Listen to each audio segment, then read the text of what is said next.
Parler de la Mauritanie qui commémore ses martyrs. Les faits remontent aux années 90. Plus d'une vingtaine de négros mauritaniens avaient été exécutés.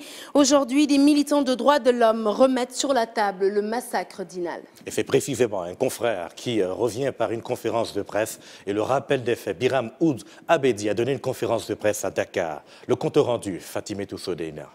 Dans la nuit du 27 au 28 novembre 1990, 28 militaires négro-mauritaniens sont exécutés de sang-froid dans la base militaire d'Inal, à 225 km de la capitale économique Nouadhibou, sous le prétexte de la célébration du 31e anniversaire de l'accession de la Mauritanie à l'indépendance.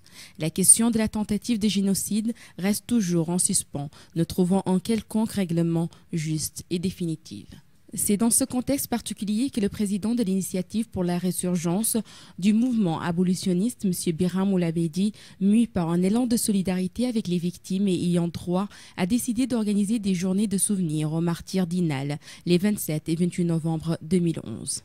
C'est à travers Inal que IRA Mauritanie et les organisations nationales et internationales partenaires dans ce pèlerinage, à travers Inal, on va attaquer un processus qui va mettre fin à l'impunité autour de ce génocide et qui va amener, c'est le déclenchement, le pèlerinage de Inal, c'est le déclenchement d'un processus qui aboutira à la vérité et au jugement des responsables, des coupables de ce génocide. Dès son annonce, l'initiative a reçu un soutien rapide et actif de nombreuses organisations mauritaniennes et internationales de droits humains, mais aussi de partis politiques, tant à l'intérieur qu'à l'extérieur de la Mauritanie. M. Biram Ould Abedi lance un appel au gouvernement sénégalais. L'objet de ma visite ici au Sénégal est de lancer un appel à la société civile et politique sénégalaise pour leur dire qu'en tant que croyants, qu'en tant qu'humains, on doit accompagner son voisin dans le deuil, dans la souffrance. On doit l'accompagner de surcroît quand il est un parent, quand il est un proche.